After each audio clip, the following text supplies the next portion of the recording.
Diploma electrical engineering के subject code EE 302 utilisation of electric power and traction के e lecture की series में आज हम स्टडी करेंगे अपनी यूनिट नंबर 1 के topic number 1.1 and topic number 1.2 को। यूनिट नंबर 1 302 चैप्टर सब्जेक्ट में हमारे पास यूनिट 1 जो है वो है utilisation of electric power and traction, और आज जो हम टॉपिक कवर करेंगे 1.1 उसमें हम देखेंगे डेफिनेशन ऑफ इलेक्ट्रिकल ड्राइव्स को किस तरीके से हम डिफाइन कर सकते हैं, advantages of electric drives over mechanical drives और disadvantages of electrical drives over mechanical drives. 1.2 में हमारे पास है group drives and individual drives की दोनों में क्या डिफरेंस है, फिर हम कंपेयर करेंगे इंडिविजुअल ड्राइव और ग्रुप ड्राइव को और एप्लीकेशन ऑफ इलेक्ट्रिकल ड्राइव्स। अगर हम देखें कि इलेक्ट्रिकल ड्राइव्स क्या होते हैं, तो इलेक्ट्रिकल ड्राइव्स को डिफाइन करने के लिए हम अलग अलग वे से इसको डिफाइन कर सकते हैं, पर जो बेसिक डेफिनेशन हम कहें तो वो ये होती है कि एक इलेक्ट्रिक ड्राइव जो है, हम कह सकते हैं कि एक इलेक्ट्रिक ड्राइव एक इस तरह का इक्विपमेंट डिजाइन किया हुआ होता है जो हमारी इलेक्ट्रिकल एनर्जी को कन्वर्ट करता है हमारी मैकेनिकल एनर्जी में, पर जो उसके ऊपर कंट्रोल इक्विपमेंट होता है वो इलेक्ट्रिकल कंट्रोल ही होता है। और अगर हम वैसे डिफाइन करें तो इसी चीज को मीनिंग एक ही निकलेगा, पर डिफाइन करने का तरीका कोई सा भी हो सकता है। हम डिफाइन कर सकते हैं an electric drive is an individual industrial system which performs the conversion of electrical energy into mechanical energy or vice versa for running and controlling various process. Next definition जिसको हमने सबसे पहले देखा था वो है an electrical drive is defined as a form of machine equipment design to convert electrical energy into mechanical energy and provide electrical control of the process. The system employed for motion control is called an electrical drive. या फिर हम define कर सकते हैं इसको, an electrical drive can be defined as an electromechanical device for converting electrical energy into mechanical energy to impart motion to different machines and mechanism for various kind of process control. तो इनमें से तीनों में से कोई भी definition हम देखें तो मीनिंग उसका वही निकलता है, सिर्फ उसको डिफाइन करने का तरीका अलग है। एडवांटेजेस जो है इलेक्ट्रिकल ड्राइव्स के over other types of drives या हम कहें मैकेनिकल ड्राइव्स, तो इलेक्ट्रिकल ड्राइव्स में हमारे पास बहुत सारी एडवांटेजेस होती हैं in comparison to mechanical drives. और उसमें अगर हम देखें तो इलेक्ट्रिकल ड्राइव्स जो है उनका लाइफ स्पैन जो है वो लंबा होता है बाकी ड्राइव्स के कंपैरिजन में। फिर इलेक्ट्रिक ड्राइव्स जो है वो हमारे पॉल्यूशन फ्री होते हैं क्योंकि यहाँ पे फ्लू गैसेस जो हैं वो जनरेट नहीं होती, स्मोक की जो प्रॉब्लम होती है, ऐश की जो प्रॉब्लम होती है वो भी हमारे इलेक्ट्रिकल ड्राइव्स में नहीं होती। ये इकोनॉमिकल भी होता है क्योंकि यहाँ पे हमें मेंटेनेंस की ज़रूरत भी कम पड़ती है और यहाँ पे जो सिस्टम है हमारा उसका वियर एंड टियर भी कम होता है as compare to mechanical drives. साथ के साथ इलेक्ट्रिकल एनर्जी को हमें अलग से स्टोरेज या ट्रांसपोर्टेशन में उतनी प्रॉब्लम नहीं होती जितनी कि मैकेनिकल फ्यूल या मैकेनिकल ट्रांसपोर्टेशन में होती है। इलेक्ट्रिकल ड्राइव्स की एफिशिएंसी भी हाई होती है और इलेक्ट्रिकल ड्राइव्स की स्पीड कंट्रोल करने के लिए हमारे पास कई मेथड्स होते हैं और यहाँ पे हम स्पीड जो है वो बहुत एक्यूरेटली कंट्रोल कर सकते हैं अपने ड्राइव्स की। इलेक्ट्रिकल ड्राइव्स जो हैं वो स्पेस भी कम लेते हैं, ये रिलायबल होते हैं और इकोनॉमिकल सोर्स ऑफ पावर होते हैं। इलेक्ट्रिकल ड्राइव्स को हम रिमोटली भी कंट्रोल कर सकते हैं और ये हमें अलग अलग पैरामीटर्स की रेंज में मिलते हैं जैसे कि स्पीड, टॉर्क या पावर। साथ के साथ इलेक्ट्रिकल एनर्जी को लॉन्ग डिस्टेंस पे ट्रांसमिट करना भी इजी होता है। सिंपल ट्रांसमिशन लाइंस के थ्रू हम अपनी इलेक्ट्रिकल एनर्जी को ट्रांसमिट कर सकते हैं। इतने सारे एडवांटेजेस होने के साथ साथ इलेक्ट्रिकल ड्राइव्स में कुछ डिसएडवांटेजेस भी होती हैं, और उन डिसएडवांटेजेस में ये है कि इलेक्ट्रिकल ड्राइव्स को हम बिना इलेक्ट्रिसिटी के काम में नहीं ले सकते, और अगर हमारे पास इलेक्ट्रिसिटी नहीं है तो इलेक्ट्रिक ड्राइव हमारा काम नहीं करेगा।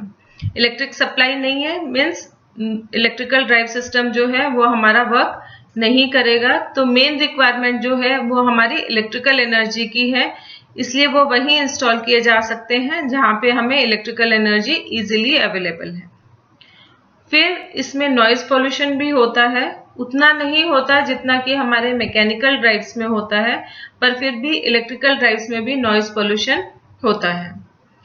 इनिशियल कॉस्ट जो है वो इलेक्ट्रिक ड्राइव्स की ज्यादा होती है, क्योंकि यहाँ पे हमें सेफ्टी को जो है वो ज्यादा कंसिडर करना पड़ता है, नहीं तो जो प्रॉब्लम आती है इलेक्ट्रिक सप्लाई से वो ज्यादा सीवियर होती है as compare to mechanical injuries. फिर साथ के साथ इसमें जो है वो हमें पुअर डायनेमिक रिस्पॉन्स मिलता है। पर अगर हम कंपेयर करें इसकी डिसएडवांटेजेस और एडवांटेजेस में, तो हम कह सकते हैं कि इलेक्ट्रिकल ड्राइव्स फिर भी मैकेनिकल ड्राइव्स के कंपैरिजन में ज्यादा बेटर होते हैं। फिर जो हमारे इलेक्ट्रिकल ड्राइव्स हैं वो हमारे इलेक्ट्रिकल ड्राइव्स को हम टू टाइप्स में डिवाइड कर सकते हैं। एक है हमारा इंडिविजुअल ड्राइव और दूसरा है group drive. Individual drive system में हमारे पास एक मशीन टूल होता है और उसकी अपनी ही अलग से एक इलेक्ट्रिक मोटर होती है जो उस मशीन को ड्राइव करती है with the help of belt, chain, gear system या फिर डायरेक्ट कपलिंग के थ्रू। और जो हमारा इंडिविजुअल ड्राइव सिस्टम है इसको हम एक सेल्फ कंटेन्ड ड्राइव सिस्टम भी कह सकते हैं। तो ये हमारी जो है ये हमारा एक मशीन टूल है, देखें तो ये एक हमारा मशीन टूल है और ये उसकी इलेक्ट्रिक मोटर है। इस इलेक्ट्रिक मोटर में ये जिसकी जो शाफ्ट है ये शाफ्ट जुड़ जाती है हमारे इस मशीन टूल के साथ, और एक यूनिट के लिए हमारे पास एक मोटर होती है। दूसरा है हमारा group drive. Group drive system जो है वो हाई पावर यूज में लेता है। इसमें हमारे पास एक ओवरहेड शाफ्ट होता है जिसको कि हम मेन शाफ्ट कह सकते हैं, और उसके थ्रू हमारे पास चेन और बेल्ट के थ्रू दूसरी शाफ्ट में पावर ट्रांसफर की जाती है। ये जो मेन शाफ्ट होता है ये हमारे वर्कशॉप में एक एंड से दूसरे एंड तक जाता है, और मेन शाफ्ट में जो है वो ड्राइव करता है हमारे दूसरे काउंटर शाफ्ट को। अगर हम कहें तो ये हमारा फिगर में हम देख सकते हैं कि ये हमारी एक मोटर है और इस मोटर में से जो ये शाफ्ट निकल रहा है ये हमारा मेन शाफ्ट कहलाता है। ये हमारी अलग अलग यूनिट्स हैं, 3 यूनिट दिखाई गई हैं। तो इन तीनों यूनिट्स में से अपनी अपनी एक जो है काउंटर शाफ्ट निकल रहा है, और इस काउंटर शाफ्ट को जोड़ दिया जाता है बेल्ट या पुलिस से हमारे मेन शाफ्ट के थ्रू।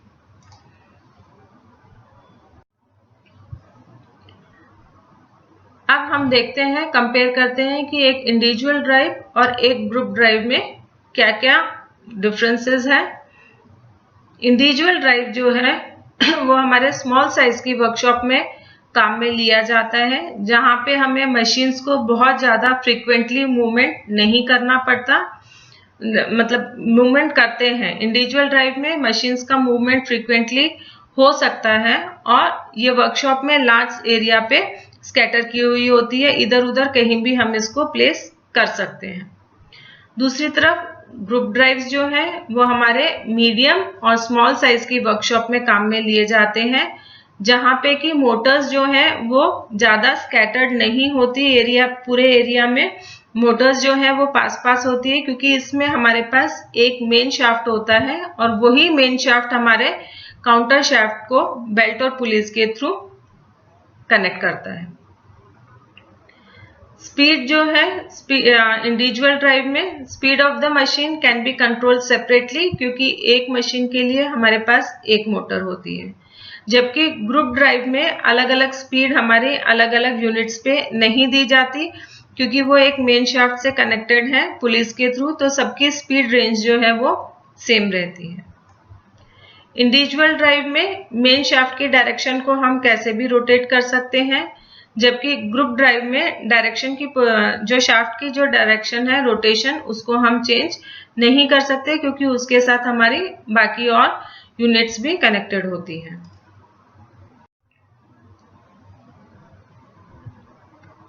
फिर इंडिविजुअल ड्राइव में अगर एक मोटर हमारी फेल हो जाती है तो सिर्फ एक मशीन ही बंद होती है, उससे बाकी सिस्टम्स पे कोई इफेक्ट नहीं पड़ता। पर ग्रुप ड्राइव में अगर हमारी एक मोटर बंद हो जाएगी तो हमारा एंटायर ग्रुप ऑफ मशीन्स जो है वो बंद होगा, क्योंकि उसको सप्लाई नहीं मिलेगी। तो इसमें फेलियर के केसेस में पूरा सिस्टम बंद होता है। इसमें फेलियर के केसेस में पर्टिकुलर वही मोटर बंद होती है जिसकी की मोटर हमारी खराब हुई होती है। इंडिविजुअल ड्राइव में कम पावर वेस्ट होती है अगर हम कम मशीन लगाते हैं, या हम कहें कि एक मशीन के लिए एक मोटर है, इसलिए पावर वेस्टेज जो है वो नहीं होती। ग्रुप ड्राइव में अगर हम फुल लोड पर वर्क कर रहे हैं तो यह हमारे लिए इकोनॉमिकल होती है, इसमें पावर जो है कम कंज्यूम होती है। पर अगर ग्रुप ड्राइव को हम कम मशीनों पे चलाते हैं तो पावर जो है वो वेस्ट होती है। इंडिविजुअल ड्राइव में जो इनिशियल कैपिटल इन्वेस्टमेंट है वो ज्यादा होती है, और ग्रुप ड्राइव में जो इनिशियल कैपिटल इन्वेस्टमेंट है वो कम होती है। अब हम लोगों ने देख लिया कि हमारे पास ग्रुप ड्राइव और इंडिविजुअल ड्राइव में क्या क्या डिफरेंस है। साथ के साथ इलेक्ट्रिक ड्राइव्स जो है वो मैकेनिकल ड्राइव के कंपैरिजन में किस तरीके से बेटर है। तो अब अगर हम कहें कि एप्लीकेशंस क्या है इलेक्ट्रिकल ड्राइव्स की, तो आजकल इलेक्ट्रिकल ड्राइव्स जो है उनको वाइड स्पेस मिल रहा है एप्लीकेशंस के लिए। मेन एप्लीकेशन जो है हमारी इलेक्ट्रिक ड्राइव्स की वो है इलेक्ट्रिक ट्रैक्शन में। इलेक्ट्रिक ट्रैक्शन का मतलब होता है कि मटेरियल को एक लोकेशन से दूसरी लोकेशन पे लेके जाना। और जो डिफरेंट हमारे इलेक्ट्रिक ट्रैक्शन के जो मीन्स है वो है हमारे electric trains, buses, trams, trolley, solar powered vehicle, जिसमें कि हमारे पास इनबिल्ट बैटरी भी हो सकती है, ताकि अगर हमारे पास सोलर पावर अवेलेबल नहीं है तो फिर हम उसकी बैटरी से पावर को ड्रॉ कर सकते हैं। दूसरा, हमारे पास जो इलेक्ट्रिक ड्राइव्स जो हैं वो हमारे domestic as well as industrial applications में भी वाइड रेंज में यूज में लिए जाते हैं, और इसमें इंक्लूड होती है हमारी बहुत सारी मोटर्स, ट्रांसपोर्टेशन सिस्टम, फैक्ट्रीज जिसमें आ जाती है हमारी टेक्सटाइल मिल्स, पंप्स, फैंस में काम में लिया जाता है, और रोबोट्स में। साथ के साथ जो मेन मूवर्स हैं हमारे पेट्रोल या डीजल इंजन, उसमें हमारे पास इलेक्ट्रिक ड्राइव होता है, टर्बाइंस में होता है, हाइड्रोलिक सिस्टम में होता है। तो हम देख सकते हैं कि इलेक्ट्रिक ड्राइव्स जो है उसको एक वाइड रेंज ऑफ एप्लीकेशन मिलती है, क्योंकि इसकी एडवांटेजेस जो है वो मैकेनिकल ड्राइव के कंपैरिजन में काफी ज्यादा है।